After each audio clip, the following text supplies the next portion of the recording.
Yeah. Doe one. Rocky Mountain Sports Report. Yeah, live and direct. Bam. Here we go, guys. Sorry for running a little bit behind today. We had some special guests lined up. Dave was supposed to be taking a vacation.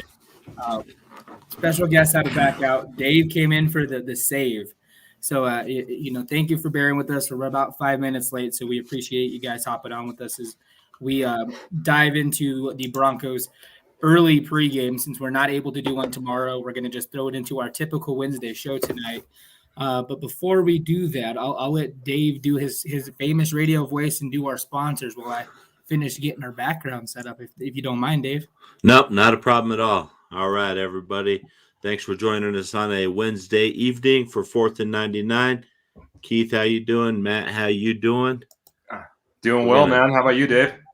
Doing good. A little hectic. I saw Matt's cry or panic for help, so I said, you don't even know. We had it all lined up. It was going to be beautiful, and then my wife said, "Go help him." So, Diana, I appreciate you more than you will ever know. Yeah. So, and Dave, thank you, sir. Not a problem. All right. Anyway, we'll run through our sponsors really quick. We got Stoked Fire Barbecue Superstore, Loveland, Colorado. Make sure you get with Frank for any of your barbecue needs. He will be able to hook you up. He has grills, he has supplies, he has rubs, he has sauces, everything you need for barbecue. And he even has meat up there, some dang good meat from Rockham 4D Meats and Snake River Farms up there. So get with him, get your stuff. And then we got Avacor, the mobile power wash company.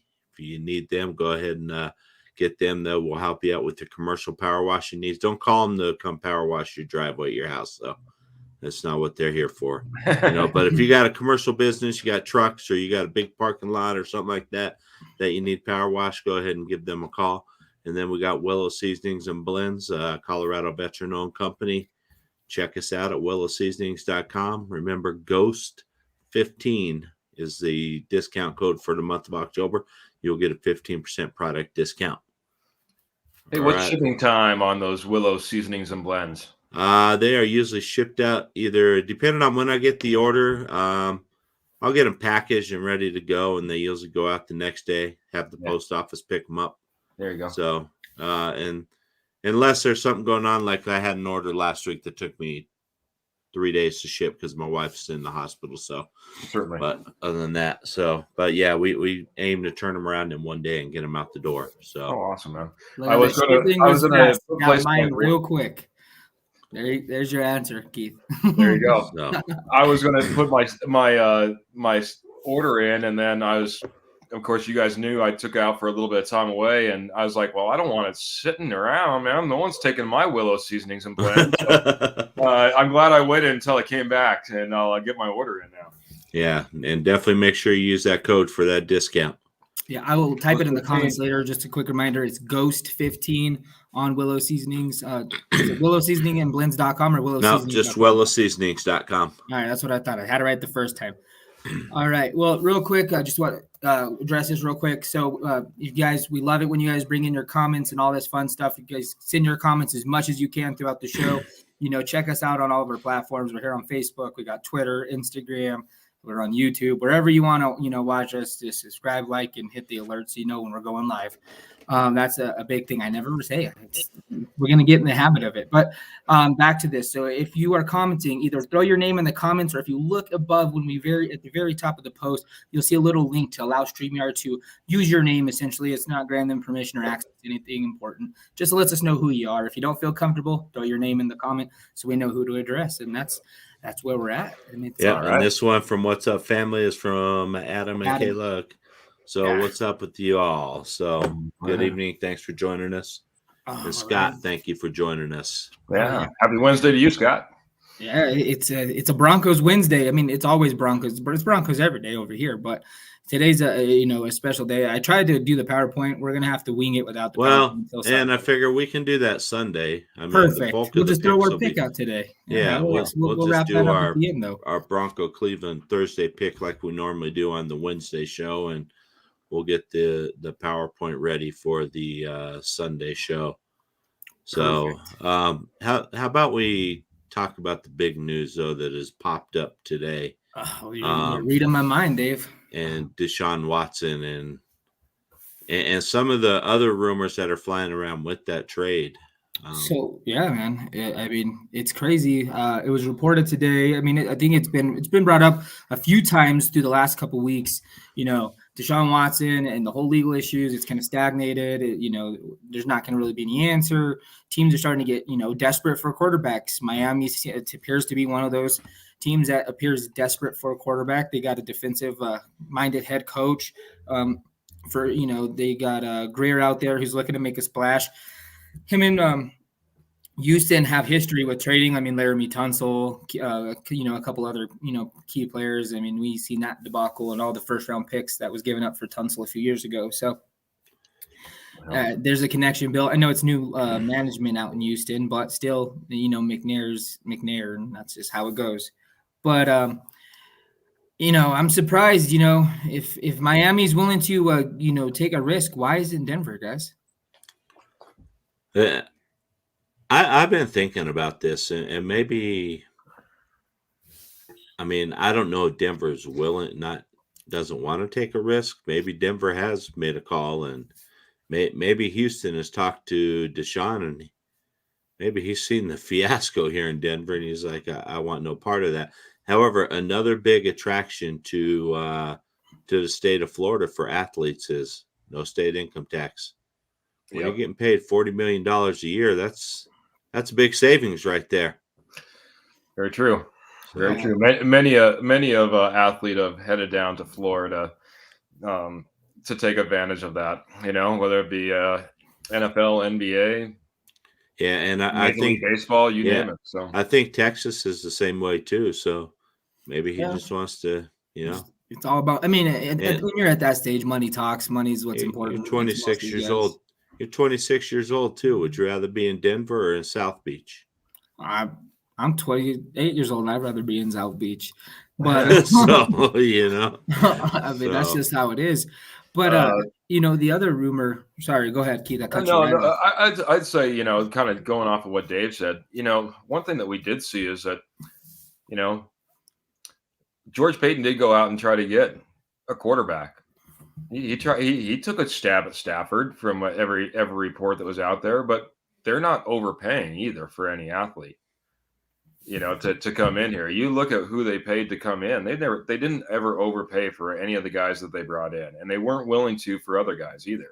So I can't imagine that they're giving the top offer, even if they are offering out there for Deshaun Watson. And if that's the case, it doesn't even probably make the news because it's probably getting blown off. So. Yes, and Scott brings up a huge point right here, and this is a huge risk, as Matt said right at the beginning. I mean, if a team's willing to take this risk, I mean, if it comes out that Deshaun Watson really did all these things, I mean, I know none of it is criminal right now; it's all civil. However, the NFL could suspend him for quite a while. Yeah. So you trade 3 first rounders for the guy, and then next thing you know he can't play for 2 or 3 years. Yeah. Absolutely. The other part of this ordeal, I mean, aside from the legal issues, I mean, he hasn't played football. He's not going to be in football shape. Denver is in a position where they're, I mean, for lack of a better term, we're holding the 7th spot in the playoff race. We don't feel that. I mean, a lot of us here at Rocky Mountain, and I mean, just nationwide, don't feel that we are firm, in firm possession of that 7th spot for the playoffs. But as of today, we are leading to, we'll talk more about the Teddy Bridgewater, Dover Drew Lock conversation or debate here in a little while. But, does it make sense at this point to bring in a quarterback, possibly have to trade Teddy Bridgewater away, or Drew Lock in that case, away, and then get a quarterback that may not be ready to understand the system or be ready to step in. And essentially we're back at square one, wasting his smaller portion of his contract of $15 million this year. and then having to essentially hope he can catch on with whatever we throw at him next season with the $45 million cap hit and 11 spots you got to re-sign out of starters. Well, factor in a couple numbers because Rooks will step up. But, it just – I don't know if it makes sense, especially what Scott's saying here. Lack of ownership means lack of leadership, lack of direction. It's a big swing and it could be potentially a big swing and miss for George Payton, who's barely in the first year of his career. And this is kind of his introduction to whoever the new owner is, how he handles the season. And I've deemed it the white glove approach for weeks now. And I don't know if we're really going to see any big swings and misses. The second part of this Houston-Miami trade is that Houston supposedly said they have no interest in Tua. I can't even say his last name. They have no interest in Tua right now. And meaning, and then rumors started swirling that there's about 2 to 3 teams that are interested in Tua if a trade and Miami comes down to, happens. Mm-hmm. And Washington football team was one. And then the Denver Broncos supposedly were another. Lance Zierlein, NFL Network, rep is saying, he expects Denver to have a new quarterback in the mail. He follows up with the tweet that says it's not Watson. So, Twitter's on fire over there. Mike Kliss tries to douse the flame, saying Denver's not interested. Yeah. Albright rises them back up again just to follow up and says that he's not sure if they're interested. So we don't really know what's going on with the Tua issue. Is it Tua? Is it Nick Foles? Is it Jimmy Garoppolo? Who is the quarterback that this Lance Zierlein is anticipating could be in the mail to Denver? I don't know. It's a mess, man. Yeah. It's hard to tell. And David Michael here brings up a good point here. I mean, maybe the Broncos should eventually overpay for a quarterback, I like the way you think. And I do too. I mean, you have to be smart about it, though. Maybe Deshaun Watson's not the guy because of the potential issues that you overspend for. But, if somebody comes along that, can be a quarterback for the next 7 to 10 years, you might really want to look at, because we got most of our pieces in place. It's funny. It's funny you mentioned that, Dave, because, I keep looking at it and I keep we're not a quarterback away from our problems being solved. Oh, I don't think so either. I think we're a coaching staff away. And to invest. There you go, Dave. There you go. Okay, very good. Even so, I mean, I don't know if it's just coaching staff either, though. You know what I mean? I think we have holes on personnel, especially now with all the injuries that we have. It doesn't make much sense to put a high investment into a quarterback. Certainly not for this year. And then you got to anticipate what that's going to be like down the road. I agree with you, Dave. I brought up the name before. Matt Stafford would have been a perfect candidate for exactly what we're talking about. Mm-hmm. Not Aaron Rodgers. He's not, 38 years old. He's not Deshaun Watson. He's not coming with a bunch of headaches and issues. Stafford would have been a great addition, just as an example. Obviously, that's not who's in the mail, but going a direction like that, I think would have been fantastic. But I don't know if it cures our ills, and coaching is just one of those ills. So right, no, and I agree. There are some holes that need to be filled along the roster depth and things like that. We still need to address that inside linebacker, position. We didn't address it, properly in the draft, in my opinion. Yeah, maybe we got some guys in, next year or the year after that are going to develop and be good. But I mean, we had a chance to get some game changers, at different positions. And I'm not saying Patrick Surtain's not, a game changer, because I think he can be. I think the poor guy was just thrown into a starting role quicker than anybody really wanted him to be. But with the injury to Darby, he sort of got thrown in there. And then Fuller, couldn't cover a sixth grader anymore, it seems like. So Surtain has to stay in there, and Darby goes and takes Fuller's place. So, I mean, but yeah, I think a good quarterback, and Matt has said this before, you get a good quarterback, it attracts free agents to your team. Oh, yeah. So, and you can do some building through free agency, but I am always of the mindset that most of your building and your roster should be done through the draft and not free agency. I mean, free agencies to fill a hole here and there, but you can't afford to build your whole roster off free agency, No. and you have to be smart. So I see where you're coming from too, Keith. If we overpay, then we're losing valuable picks for rebuilding this team that has the coverage. It looks like they did a good job of putting up some fake siding or something. And we thought depth issues and things were, resolved, and then the injuries start, and we're seeing that we're not as deep as we thought we were, or we had the people, we just weren't as talented as our depth as we thought we were going to be. Yeah. You kind of nailed it, right? You hit the nail right on the head when you said we can't build through free agency. When we do that, what we see is a team built for short-term success. Enter Peyton Manning and the 2013 through 2015 Broncos. That's what you get. You get these short-term bursts of success, and that's exactly what everyone pounding the table for Aaron Rodgers, pounding the table for Russell Wilson, pounding the table for these aging quarterbacks that have these humongous contracts will put us in a position to do that. But the issue is this isn't 2013 where Denver has a very, very young and team where the contract is, the cap space was extremely high in those years. And Peyton Manning took less money. He was willing to work with it, maneuver his contract to bring players back in. I don't think Russell Wilson nor Aaron Rodgers has that type of mentality.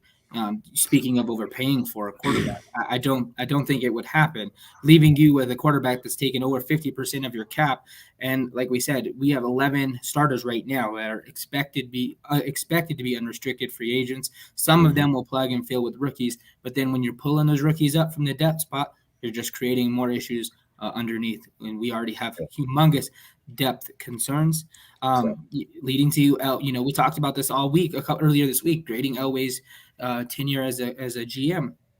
And while there was great moments through 2013, 2015, all of those are great. But if we look at how he's drafted, the roster turnover, the first round picks that were talented that didn't get a second contract, it erased all of the depth that we had. 10 players throughout 10 years that are still on your roster. Not 10 years, 10 players through the last 7 or 8 drafts is not good turnover. You can't establish depth that way. You just can't. We've seen an improvement the last couple of years since, I would say the Bradley Chubb is where it got iffy, but 2019, 2020, this most recent one it's been better. It's been a lot better. But it leads me to think, let's talk about the Tua. Let's entertain the Tua situation. Tua is a very young quarterback in a not so friendly environment in Miami. It's they're a pretty hardcore fan base. They went through the Marino years. They're pretty hardcore. I wouldn't say they're extreme. I would say they're probably about as level as Denver. But look at the situation out there. Brian Flores, he's not really a quarterback. He's not going to develop the quarterback. Their offensive coaching staff is, I would say, probably not one of the most primos in the NFL.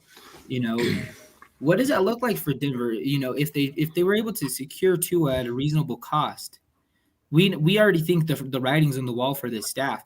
Essentially trading him for, let's say, a second round pick. Is it really that much to see if he's your future next year with the competent, maybe one of these young guys, a Joe Brady, a Kellen Moore? You're kind of supplanting who your head coach would want as your quarterback, but you're bringing in a guy that has a ton of potential and is super young and offers you, as you mentioned in our text earlier, Dave, but he can run the option, he can throw the ball. The biggest concern is injuries. That's where it's at. So what's your guys' thought on Tua? Go ahead, Keith. Dave. Go ahead. Oh, okay. I struggled to fall in love much with Tua from the very beginning. The whole tanking for Tua, I didn't understand. I didn't see him as an elite talent. Honestly, that's probably why I am such a Jalen Hurts fan, is because I really thought he was the better of the two at Alabama at the time. I saw his confidence kind of get rocked when Fitzmagic would have to come in and finish off games for him going down the stretch, which was just a terrible coaching decision. And I think the timing is just wrong for us because we don't have that coach or that idea of where we want to go with him. I think he does have potential. I think he can be a very good quarterback. I'm not going to say great. I'm not going to say mediocre. I think he can be a very good quarterback in this league. But it's all going to be dependent upon what that coaching staff looks like around him. And I just can't imagine trading for him now. I don't want him to go out and hit the field with his coaching staff. So do you sit on him till next year? That's right. Initially what I would be thinking. I think it would be more of a future focused move.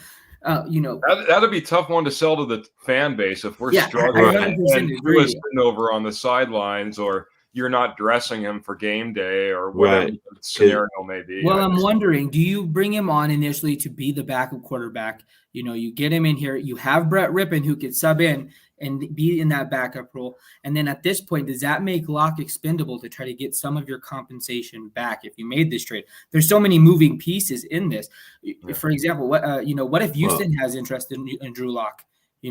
Are we looking at like an NBA style trade to where Locke is going to Houston, a pick is going to Miami, Denver, who knows what that could look like? I mean, we don't see those Moneyball type trades happen in the NFL because the contracts are completely different.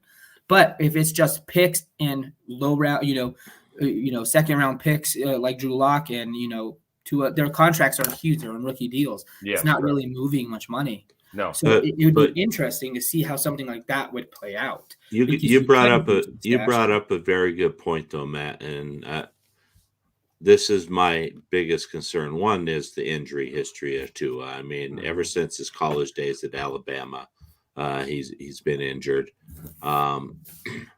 Also, you pull the trigger on him now and anoint him as this is our future going forward. I think that sort of limits you in your coaching selection going forward. Don't you want your new coach to pick who you want your quarterback to be? Don't you want to not try another? Let's try to force a round or a square peg into a round hole. Sort of like we tried with Pat Shurmur's offense and Drew Lock. I mean, because nothing against Drew Lock. You know where I stand on Drew Lock. I think Drew Lock has talent, and Drew Lock can go somewhere else with a good coach and be successful. But you bring Tua in, and maybe him and the new coach don't mesh, or that limits who you can bring in on your coach because you want somebody who is going to mesh with Tua. And then what if he doesn't work out? And then you're sitting there with the coach that, maybe this didn't work out. So, and I think you're right. And I think that's why we wouldn't see necessarily a move made like that unless Denver maybe already has an idea of what they're doing with the coaching stuff. We've been hearing for weeks now. Rumors have been popping up on Facebook, on Twitter, on Instagram from various different people that there's already lists being conducted. Well, right. No, it's probably all just malarkey. I understand there's lists being, built and I'm sure they are. I'm sure George Payton has a file folder in his locked desk drawer that Vic can't get to that has potential head coaches, but the problem is you don't know if these head coaches, one, would take the job or somebody else offers them, or two, would they want to work with Tua? Yeah, exactly. So, and I think that's why I'm more on the lines of it not happening. I mean, it would just be the only concept I could think of it working, because I don't think you could say, like Keith said, I don't think you could validate bringing him in here and trying to sell that this guy could be the savior of the franchise after 2 weeks, right? Or we're going to have a quarterback competition between Teddy Bridgewater or whomever the incumbent would be at that point. I don't think it's possible. I think you can only sell it or try to focus this in as a future move. And with a team with so much up in air, it just doesn't make sense. Right. It would be different if we had a coach that we knew was going to be our coach for the next 3 or 4 years, and the coach bought off on it. But we know Vic Fangio is not our future coach. And we sure as heck don't want Pat Shurmur getting anywhere near Tua. Or by any, can we just say any quarterback, quarterback, not, I would say any quarterback not named Case Keenum, because he seems to work with him. Right. But there was a couple comments up here real quick that, we'll kind of shift away, because, the Tua thing, it's all up in the air. The Watson thing, it's really all up in the air. It's all just, it's rumors. Speculation. At this point. It's speculation. I don't know if there's another veteran quarterback out there that Lance Zierlein could have really been, highlighted. Some names that were thrown around in comments that I've seen: Jimmy Garoppolo, Nick Foles, Tyrod Taylor. But does any of that really provide any immediate upgrade to Teddy Bridgewater? I don't think they do. I would say Jimmy Garoppolo does if he's healthy. Yeah, but when has he been healthy? Well, and that's the big problem, if he's healthy. So, Yeah. but we're seeing Teddy's not the most healthiest quarterback either.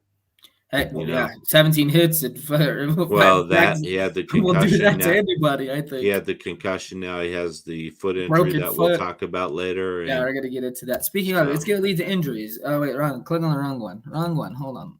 This is why I'm not usually the comment guy. Mm-hmm. You're always the comment guy. I know. I've been slacking these days. I mean, I took over recently, guys. It's still new to me. The constant injuries in Denver are depressing. Should they look at addressing their conditioning staff? Well, we look across the league, and this is a league-wide concern at this point. The Browns. I mean, look at the Browns. How many players do they have on the injury list? I think last time I checked was like 19. Yeah, it was. I think it was 19 or 20 people on the injury list for tomorrow's game. 2 weeks ago, Ravens had over 15 people on the injured reserve. Right. And speaking on the Broncos conditioning staff, I don't think it's a conditioning problem, because then it would just be, localized. And in this instance, Broncos really were, they were already training at Lauren Landau's facility. That was their guy. So the Broncos hired him in, and they seem to have a great relationship. Everything's working well. My concern is, I think this is where the NFLPA and the players messed up. They advocated for more downtime in the offseason, less weeks of consistent practice, less physical contact. And I think that we're seeing that the product of that we're seeing these massive amount of injuries ever since they made the adjustment to the CBA. Then all of a sudden we have all of these guys going on injured reserve. I mean, we've been a product of it last year. We're becoming a product of it again this year. And I think it's just because these guys aren't in football shape. I think that's my opinion. I don't know what your guys' is. I think we've spoken to that before. The one thing I would maybe bring up is maybe this is the world we live in.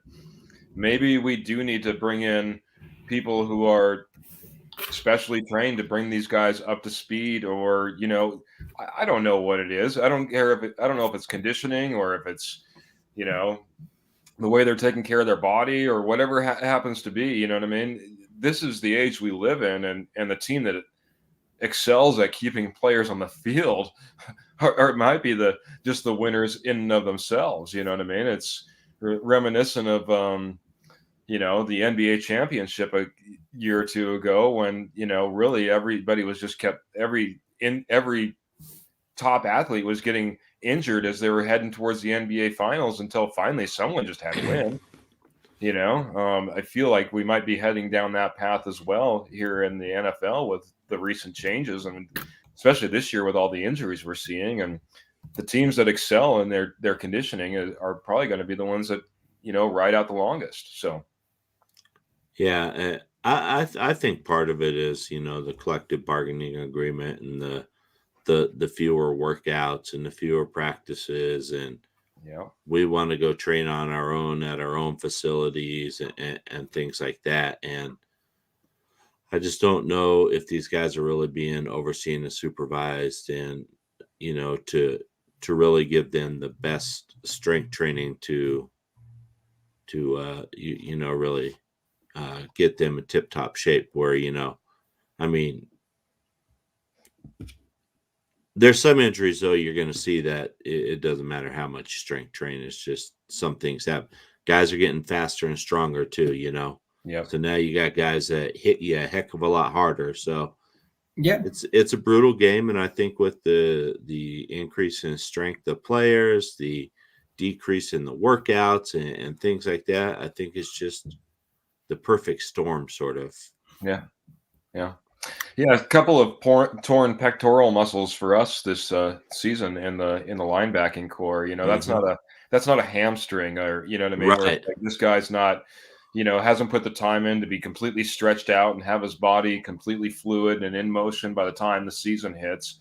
He's still tight, and he's popping an ACL or a hamstring and stuff like this. Yeah, it's not like that. A torn pec is strength most of the time. Yeah, just strength. I mean, and you reach out now. Before, you used to be able to reach out and grab somebody and pull them back, but now these runners and stuff are so strong. Look at like a Derrick Henry, Yeah, you do that to him, he's going to rip your whole arm off, in the process. So, and I think that's what these players are doing, is they're used to just reaching and grabbing somebody, and they're just being pulled, and it's just ripping those muscles. And Yeah. Yeah. Unfortunately, you know, it's a, like I said, a world we live in now. Yeah. In short term, my solution, my quick solution to this issue is the NFL still. I'll be beating the table until that happens. The NFL needs a development league. It's the only way 100%. you're ever going to be able to establish enough depth to keep a team. You know, I think it's it's the only way you're going to establish a depth to keep a team healthy all year. Yeah. Is it going to be always a great talent? No, but you're going to find a lot more diamonds in the rough. You're going to find a lot, get more bodies out there. We're not going to run into these, injuries where it's the battered Broncos versus the beaten Browns. So, I think it's time the NFL starts looking in that direction. So many of these smaller leagues are popping up. Yeah. In my opinion, it'd be a well worth investment. You're going to get, the biggest reason why it would be a benefit to teams is it will decrease the contract margin for some of these major positions that are being overplayed or inflated. Quarterback, tackle, some of these other edge rushers. They're going to be able to balance the market and make the game more competitive. But I'm not the commissioner of the NFL, so yeah, if you have a pipeline, if you have a pipeline of talent, then it's going to even things out. But right now, the way it is, there's not a lot of quarterbacks to go around, and they can get paid what they want to get paid. It's like Aaron Rodgers. He said he wants to be paid over $50 million a year. Right there, if I'm George Payton, that's like, no, thank you. Just click. Click. So, delete that number. Yeah. Yeah. Nope. No thanks. All right. Well, speaking of quarterbacks again, I think it's time. I just want to say one thing really quick, Matt. I know that you're young. You might not remember this because you were probably like 8. Let's see what you referenced it here. NFL Europe, man. Yeah. NFL Europe was fantastic. The last few years of it, I really started watching NFL Europe. It was a fantastic pipeline and a great situation. It also helped set up, Europe with American football, and constant reference to it. So and I think there's plenty of cities around here that would take on smaller AAA teams or whatever, like a Omaha or somewhere like that would love a team, Yeah, Austin. So, so real quick on your NFL Europe. NFL Europe was awesome. I remember as a kid, I'd go back to look for the games on YouTube, you'd identify your favorite players and you create them in Madden because you can't get them in Madden because, they're NFL Europe. They're not there. Yeah. But that's the kind of stuff that would be huge. You look at these some of the steps that the NFL has made this year is they've kind of, I can't remember the official name of their program or what it's called, but they've essentially kind of made this worldwide kind of program for other players in other countries to make their way onto NFL rosters and things like that. Sammy Reese, the tight end over in Washington, there's an offensive lineman that came from Mexico to go to Dallas. And there's a couple other guys. I think there's one on Buffalo. If we're already kind of putting those pieces together, why not look into making something like that? Going back to an NFL Europe. UK's wanted a team forever. That's why we're out there playing every year because they want to see American football. But it's not feasible to put a team out in the UK and have them play in the NFL every year. Right. But you can put a league over travel, there. It wouldn't make any sense. Exactly. You've already done it once. Maybe it's time to relook into doing some of that stuff. Yep. Who knows? But with further ado, Scott brings up a good point here. He's comparing football to hockey. They're both high impact sports, but yet we see a lot less injuries in hockey. And I think it comes back down to the CBA and the lack of practices. These guys are hitting each other all day. In the NFL, you get fined if you're getting hit at practice. So I hate to say it, and compared to I hate to call anyone soft, but those hockey guys, man. They're cut from a different breed. They get their teeth knocked out in practice. Well, when's the last time you seen a 2-a-day either? Yeah, exactly. It's different. It's a different. I remember that's what training camp was 2-a-days. Yeah. Not now. No. So go out, do your training, go in for film, go back out again. Yeah. I think just I'll let the comments be the warm up to our next subject because we know it gets touchy here. Well, we know who it is too. We know who's throwing I know all exactly these who it comments is. out here. I will say there's been a couple of people in here that have sided with the lock vlogger himself. So I do appreciate it. But look, let's see. Get rid of lock. I'll take that one as an okay one. I'm just kidding. And then we got Vic with his normal, it's lock time, locked and loaded, master lock, the locksmith, lock and load.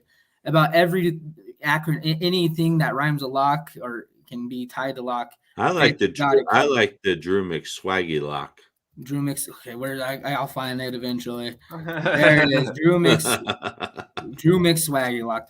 But there's one guy here that called it out. He's to get rid of lock. Lock is trash. Yeah, that's David Michael. So David Michael. You got one guy on your side. You don't have a group of people, Matt. Yeah.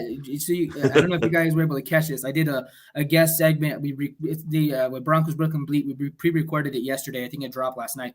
David Michael was actually one of the hosts on there with me. Super intelligent guy. Very, very smart guy. He gets it. He's got a football mentality. So, David, you're welcome to hop on with us anytime you want, brother. So, anyways, now the question that has been all over Broncos country, all over every media site, are the Broncos making a mistake trying to force Teddy Bridgewater at, let's say, 70% to be the quarterback against the beaten down Browns? Their pass rush isn't beat down.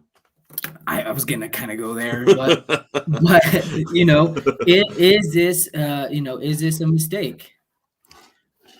In my opinion, it is. Okay, we'll go ahead. The struggles of our offensive line, and I'm not sure where Clowney's at. I know Clowney has been listed on their injury report.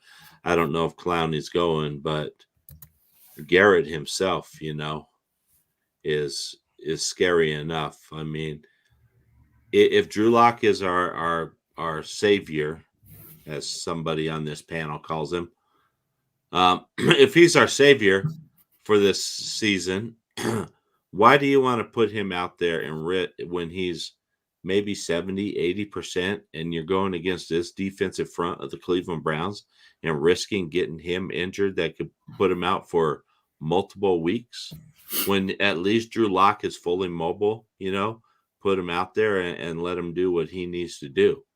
So you go out there, you run the ball, as somebody said, and then you run more and you let Drew do what Drew does, and that's work off the play action pass. But I think that's the better way to approach this game than putting Teddy out there and hoping he doesn't get hurt and you have to bring Drew in cold. Yeah. No, I for once, you and I are going to actually agree on a Drew Lock subject, Dave. For once. But it took me all day to convince him of that, Keith. Oh, wow. So you're not going to convince me. Looking at it right now, he's already been beaten down. He's got the concussion.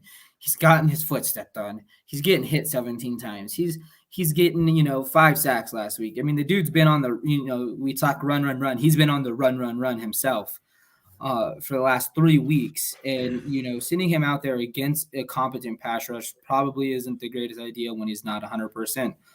I don't think Teddy Bridgewater is a savior of this team in any means. I think he's the best option we have. I just had to take a jab at you, Matt. I know. So. I think he's the best quarterback on this roster. But this is what confuses me.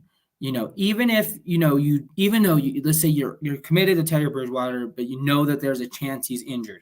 Reports are, let's say they roll out with him. Let's say that's the plan. They're going to give him a shot, see what he looks like. But if it goes south, what was reported today by, James Palmer, NFL Network, is that Drew Lock has seen no extra reps in practice all week.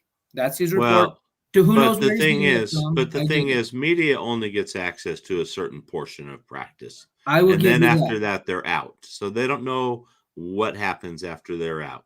Yes. Unfortunately, there's been multiple sources that have said this as well. James Palmer was just the first. Well, yeah, they're all media guys. They're all media. Don't really know what's going on. Usually, they're pretty spot It's because that's what Vic says. But is Vic Fangio really the type that doesn't that jabs around and tries to outsmart people, and every time he tries to outsmart somebody, it just blows up in our face? Let's be real, he isn't creative like that.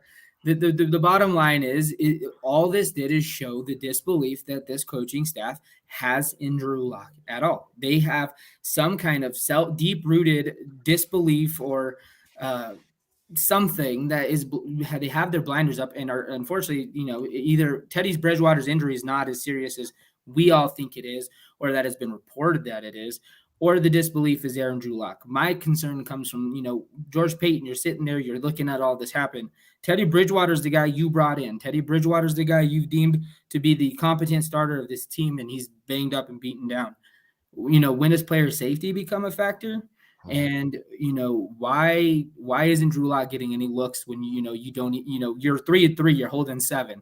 So why isn't Drew Lock getting those extra looks? Or why, let's just go on the fact that we're gonna just assume it's true that he didn't. Okay. Why not?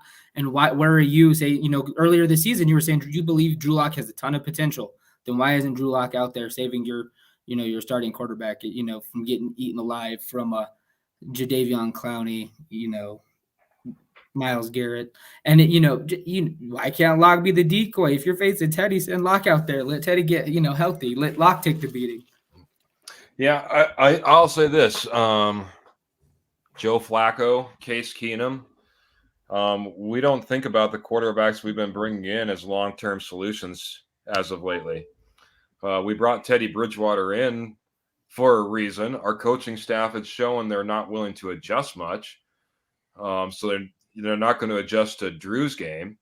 Their best position is to put Teddy out there at, let's say, 75% with, what they've deemed as the quarterback who was named the starter. And I think they've just 100% put themselves behind the starter, and they're going to die with it. Teddy Bridgewater is the starter. He's going out there unless he just can't. Unless he's saying I can't, or the medical staff saying I can't, Teddy Bridgewater's going out there. So right. And I don't think they're looking at him as, Teddy Bridgewater 3 years from now when he's with the Broncos. No, I think they think of him much like they think of Case Keenum and Joe Flacco. It's a short-term solution to try to resolve a problem, especially in a coaching hot seat year, and they're going to ride with that. They're not turning back. They're not willing to. So, well, somebody in our group chat said, and I can't remember who it was, but they said, what this really is? This is an ego thing by Vic Fangio and Pat Shurmur, and I truly believe it is. I think it just goes to show if it's ego, it's incompetence. You're not. I get buying into Teddy Bridgewater, and that's the guy you're going into.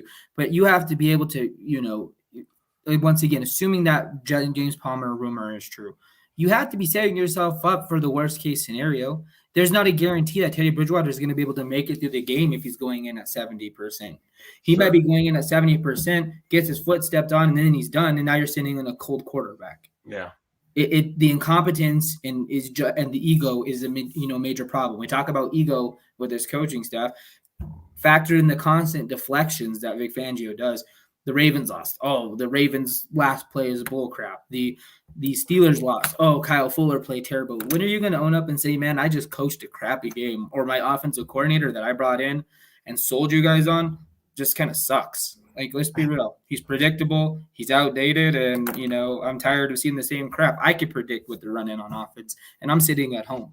Yep. If I can do it and you can do it and an average fan can do it, it's time to start admitting we made some mistakes so we can grow.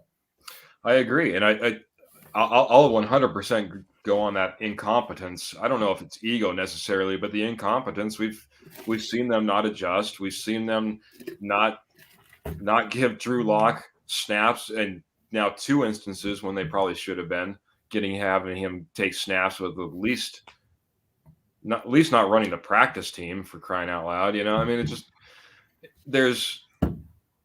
there is not much hope, obviously, I think, from most of us, from all 3 of us, I should say, in the coaching department. So to think that they would do anything other than run Teddy out there and try to prepare with a Teddy offense that we instilled from the very beginning and we're going to stick with, that's what they're going to do. You know what I mean? That's the incompetence of it. It's not ego. It's just incompetence. I don't think they have the capabilities to say, okay, you're right, Teddy's like 70%. We're going to switch everything to Drew Lock. We're going to run. We're going to do play action pass. We're going to switch this 100% up and we're going to go after it. No, I don't think they have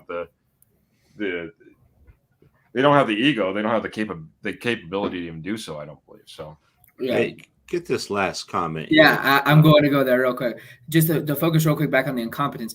75% Teddy Bridgewater, over Drew Lock. I don't know that pretty much. That kind of almost, it doesn't necessarily level the playing field because I think Teddy's better upstairs. Pre-concussion, I don't know so much post, but Teddy is not 25% better than Drew Lock. I think he is, unfortunately. We're going to disagree on that. We'll agree to disagree, but it all factors back down to the reason why. I think Teddy can somewhat handle the Pat Shurmur effect a tad better, which gives him the slight edge. A tad better, not much better, but that's what closes the gap for me is the Pat Shurmur factor, which is going to lead me to what I was going to say. If Teddy Bridgewater expects to survive that game, then they need to do exactly what you're saying. Teddy Bridgewater is one of the most efficient quarterbacks on play action, and they got to trust the run game tomorrow. Or not only are the Broncos going to walk home with their tail tucked between their legs because we got smacked in the mouth by a beaten down Browns team, we're not going to have a quarterback and going to have to go to the guy they don't want to in Drew Lock. Yeah. So that's just where it's at. That's my hot take real quick. But let's go to this comment before we get our predictions. How can Joe Ellis and John Elway be okay with what they see? It's easy. My opinion, they're checked out. 1 foot in, 1 foot out. They got 1 foot out the door already. Yeah. All they're trying to do is make sure that they secure a sale of this team.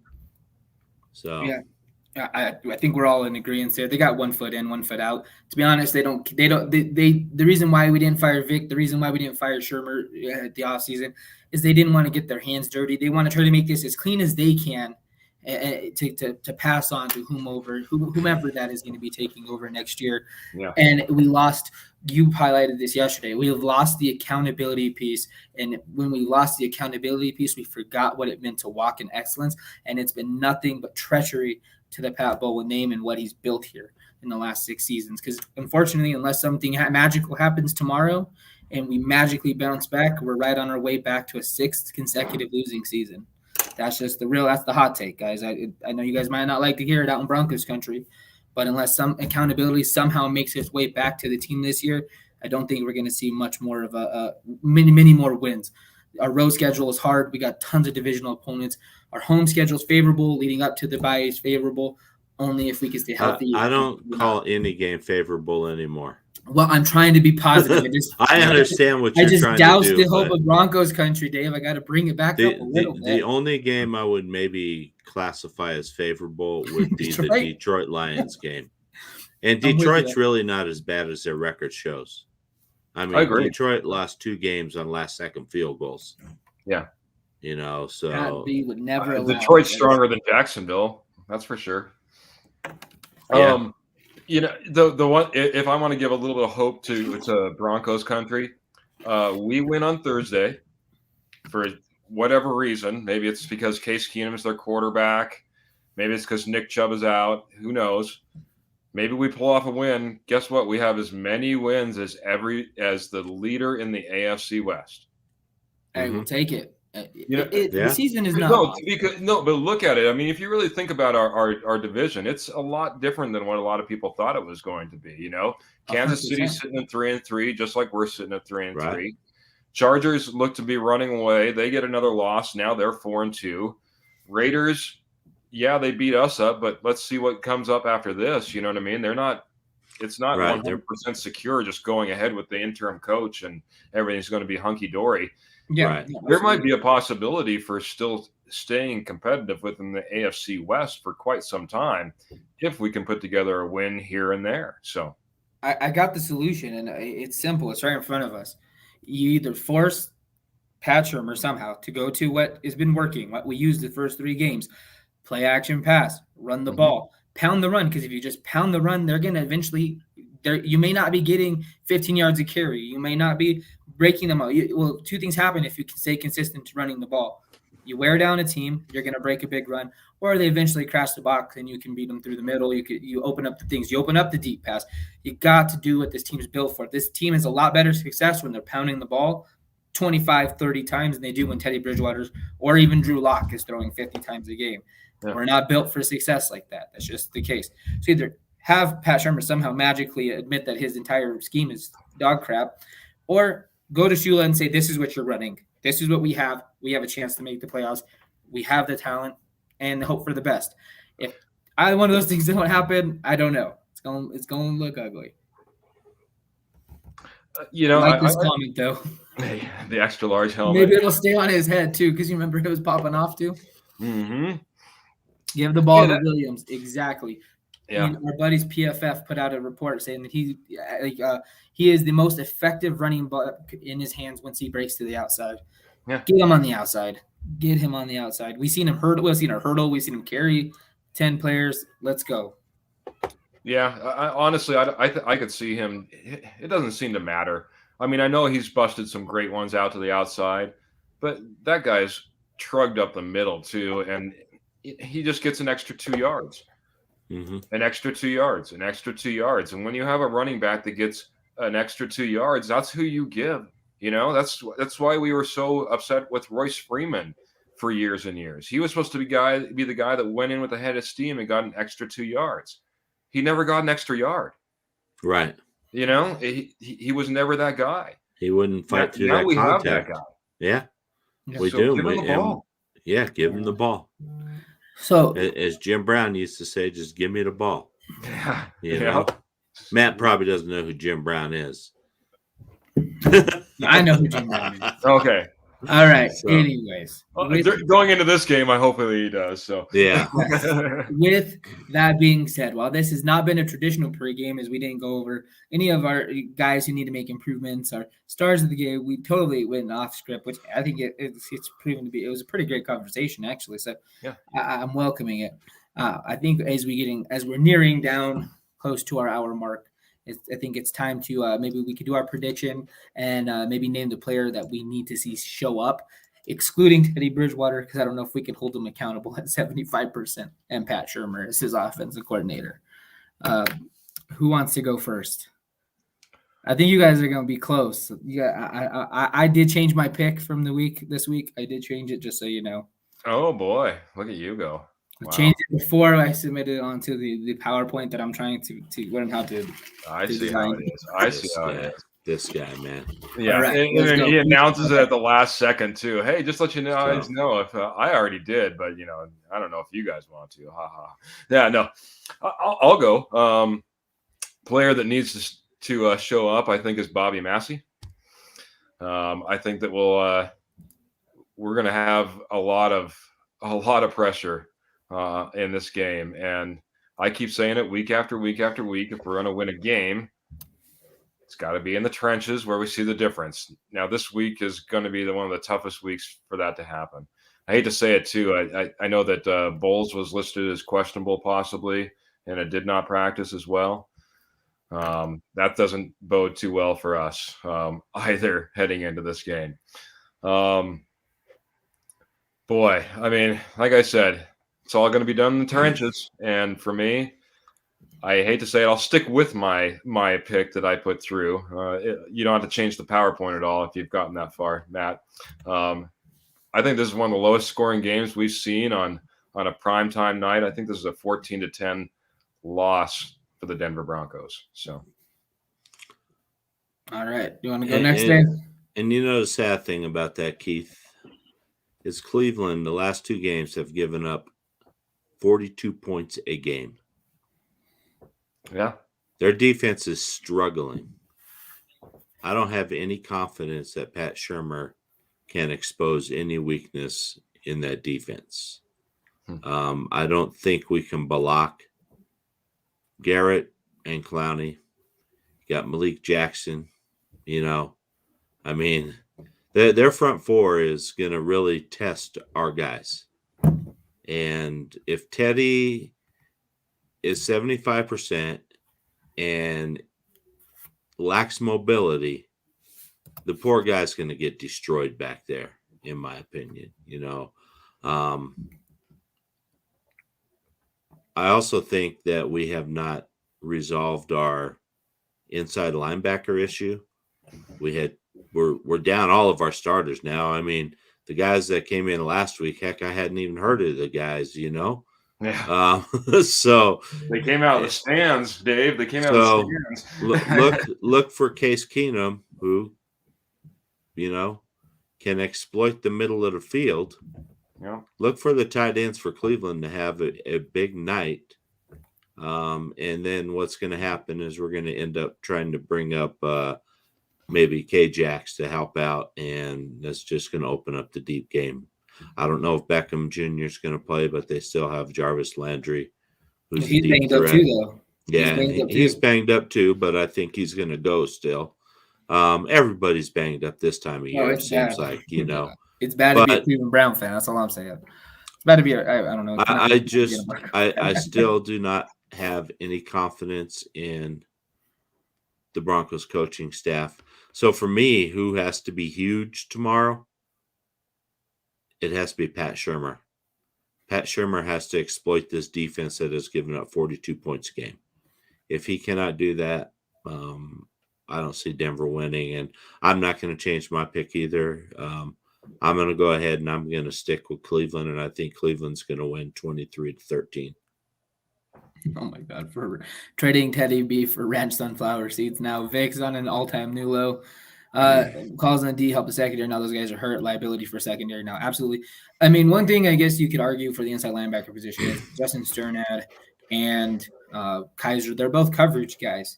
That's kind of their forte. They're not your average, one down linebacker like Josie Jewell and Alexander Johnson. So maybe we actually see, they don't have the experience that we're wanting, but maybe we see some benefits of that. Maybe we get to see some benefits of Vic Fangio, who's the guy I need to see step up this week. I need to see him be a better game manager.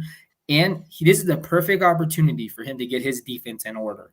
It's a team with banged up receivers. It's a team with a banged up offensive line. It's a team without their starting quarterback. It's a team without their top two running backs. They're going to be using their running back wide receiver combo guy as their starting running back tomorrow. Yep. That's who it is. This is the perfect opportunity for this defense to finally get on the same page.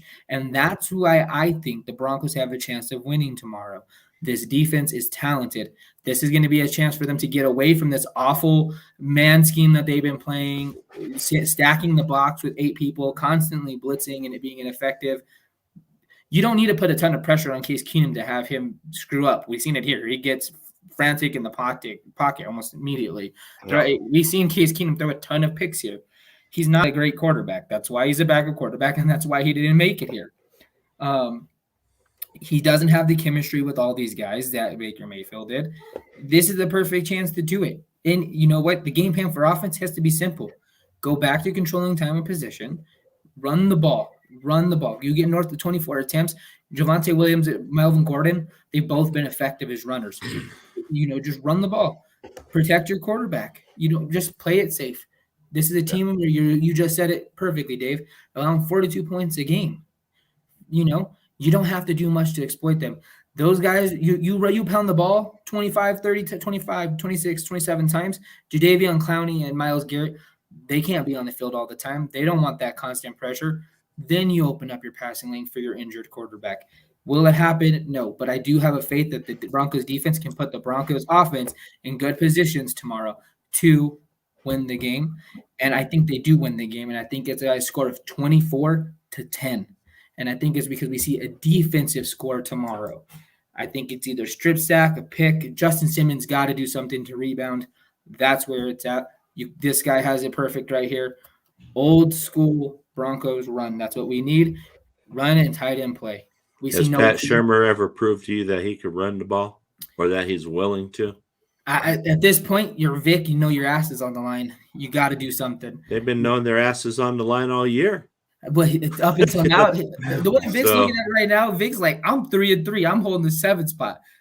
I don't know. Vic's got some issues, but I do think someone needs to step up and say, this is a team you want. This is their only chance. Matt, I really hope you're right. I hope I'm right too. I'm going out on a limb here. I just don't have any faith in this coaching staff that can put these players. And I think some of these players are starting to check out on this coaching staff. Well, I think we saw some of it last week, 100%. And once players start to check out, it's hard to get them back. It is. And when some of them are your guys like, Cortland Sutton, who gives up on routes and things like that, You can't always blame the players, though, Dave. I mean, I remember and we never even talked about this. I still remember the first play of the Pittsburgh Steelers game. Does anybody remember it? We got the ball. and it was a delay of game. That's right. That's right.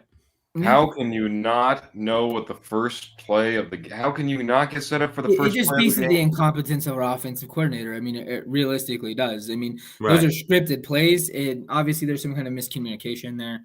But at the bottom of the line, I do think Pat Shermer plays a big factor in it. I still think this team can win tomorrow with a crappy performance from Pat Shermer. Yeah. I don't think it'd be by margin. It might be more of like a 13-10 type of game. But this defense is if this defense falls apart tomorrow and Case Keenum puts up 24, 30 points on you, throws the ball for 280 yards plus and a couple touchdowns, then you have no reason to even calling yourself an elite defense ever again. They're going at you with nobody right now. Nobody. That was actually going to be one of my questions is what happens if that does happen? What if we lose 28-10 tomorrow or 32-10 or 35-10 tomorrow? Is there any repercussions? There's got to be. And if there's not, it just shows you that John Elway and Joe Ellis have instructed that this is a white glove season, and we're not getting our hands dirty. Okay. Then we'll know our direction for the rest of the season. We might as well start preparing for next year. That's good call. We'll start scouting quarterbacks for the draft. Yeah, exactly. No, I mean, it really it dawned on me. It's a Case Keenum revenge game. They do have weapons on offense. We've had opportunity after opportunity. We went into Baltimore saying their offensive line is terrible. We went into Pittsburgh, their offensive line is beat up. We went into Las Vegas, saying, boy, their offensive line is nothing to be worried about. And What we haven't seen is our defense do anything as of yet. So my thought is more towards Vic Fangio of going in there and getting beaten down 35-10 tomorrow. At what point do you just got to be like, oh my gosh, this is enough. This defense doesn't perform against even the worst of teams. I mean, our first three wins weren't overly dominant performances. We put up a few sacks against the Jets, and that was about it. Yeah, it goes back to the same mentality that I've been preaching for weeks. It's a bend but not break type of defense. Correct. It's limiting turnover. They have limited turnovers, limited sacks, limited pressures. The list goes on and on about the negatives. But at some point, every single year they're deemed, oh, this is going to be elite. This is going to be elite. If you want a chance to stand up and make a statement and smack somebody in the mouth, I don't know how the opportunity gets any better than this game. And like I said, you get smacked in the mouth tomorrow by a beaten down Browns team, then you might as well, just hang it up and say, this was a defense that was overpaid or secondary that was overpaid. Maybe we didn't make the smart choices when we passed on, guys like Micah Parsons. Mike, look what he's doing in terms of creating pressure out there for Dallas. I mean, it's always a woulda, shoulda, coulda been, the Allen argument, the pretty soon it'll be the Justin Fields or Mac Jones, argument. We can't change the past, but at the same time, it's like, this defense has got to show up tomorrow. If they don't show up tomorrow, then take the D out of defense in Denver. That's the big thing. The defense has to perform. Case Keenum cannot come out and look like an all-pro quarterback. If he does, but unfortunately, I think he may. Let's hope not, Dave. Let's hope you're wrong. I'm not gonna. I understand we need to hold the players accountable at times, but also I don't think Vic Fangio is putting our guys in favorable situations. He's not. And we saw it with the Raiders. I mean, with the offensive coordinator who hadn't called a play in 5 years, he comes out and puts his players in mismatches all the time that just burn Denver. So if this guy can do this, Cleveland has good coaches. Just remember that. Oh, I do. That's Cleveland has really good coaches. I might have to change my player of the game to Sam Martin. Actually, I'm not. I'll take it. Like I said, I think it's going to be a close game, 14-10. I think it's going to be just an ugly, not pretty game to watch. I hate to say it. It could honestly go either way. It's a coin flip. Yeah, Yeah. especially once Baker went out, you know what I mean? That was a huge one, So, And the but problem is that if we get down early, watch out, because what sheet comes out, Matt? The panic sheet. The panic sheet comes out of the playbook, Panic button, which man. has 3 plays on it. Yeah, I write That's all we run. 99, you run a post, you run his fly, and that's all we know how to do. And kiss our season goodbye. That's what it comes down to. So, well, I'm going to agree with Dave. I'm Matt. I hope you're right. I will take it. Hey, if I'm right, I hope that you're both right. Another win I get on my stretch there. There you go.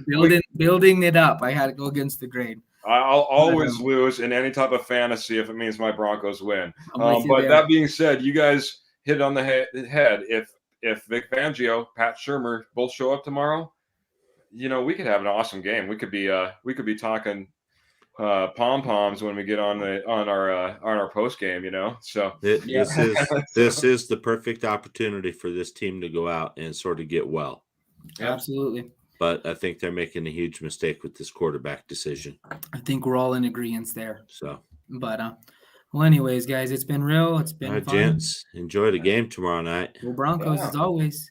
Yeah, go Broncos, and it's our Sunday. One primetime game, guys. Let's hope it is a great one, and let's hope it's a celebratory win, and we get to. Hey, I'll take it. I'll get my pom poms out. So yeah, I'll get my pom poms out if we win. There you go. That's a promise. But anyways, guys, it's been fun. As always, go Broncos. Yep, go Broncos. With the same parting shots I've left the last couple of weeks. Rocky Mountain Sports Report is just looking to always grow our talent. We're trying to get content out every single day, multiple times a day if possible. The more we are able to get out here and talk sports with you guys, the more interaction we all get. So if you're ever interested in joining a podcast or talking Broncos, NFL sports, or, any other coverage, we have shows for, every sport out there. You're a Red Wings fan, come on and talk Red Wings with our Avs guys. We'll make it work. So if you're interested, send me a message. My name's at the top of the post. It's Matt Staffiero. If not, find me on Facebook. And then also, I just want to add on to that, Matt. We're also looking for people who, if you don't want to be an on-air personality, we always need content creators for the group, where you can get daily posts going and get interaction going with the followers in the group. So absolutely. Look at I forgot about that one. In front of the camera, behind the camera, we need all types of help. Everywhere. Yeah. Get on and talk some sports. You know that. No, just kidding. Yeah. Yeah. I'll wrap it up. We need some makeup guys too. Oh yeah, I could use some. I need to trim. I need to get fancied up. But real quick, a rundown of our schedule. Tuesdays, we got Fantasy Blitz with Scott Cole, and he has a guest host every week to get on there and talk all your fantasy sports. He's diving into fantasy football, fantasy hockey now that it's up and going. That's Tuesdays, 5 p.m. Mountain Standard Time. Wednesdays, you can catch us, Dave, Keith, and I at 4th and 99 at 6 p.m. On Saturdays, I believe it is at 6 p.m. now. In the Crease, Avalanche NHL Hockey is back to you, airing 6 p.m. Mountain Time on Saturdays. And you can always catch us with a Denver Broncos /NFL pregame 9 a.m. on Sundays Mountain Time, and on Sundays at 6 p.m. to break down all your Broncos and NFL coverage. Like I said, plenty of room, plenty of time for some more shows. Hey, and I just want to add one more thing before we leave. Oh, go ahead. We're all about it. This is along that whole quarterback line, because we like the quality of the people we have in our Facebook group. And we put a poll out there today. Who should start, Drew Lock or Teddy Bridgewater? And our fans are so smart that they've said that Drew Lock should be the starter tomorrow. Ooh, 31 votes to 17. So hey, almost 2-1. Hey, almost 2-1. Yeah, so true. All right. Yeah. Didn't we get a Trevor Siemian vote in there too? Yeah, we did get we got one Steven Montez vote too. Montez. I'm telling you, I'm getting on the Gilbert train over there. Man. All right. And speaking of Gilbert, I just want to wish Gilbert hope he's getting well. He's suffering from COVID, so hopefully Gilbert, you're getting rested up and getting better. So yeah. Always. Well, Broncos fans, let's hope for a Broncos win tomorrow. And with that being said, Rocky Mountain Sports Report signing out. All right. Everybody have a great evening. Broncos country, we're out.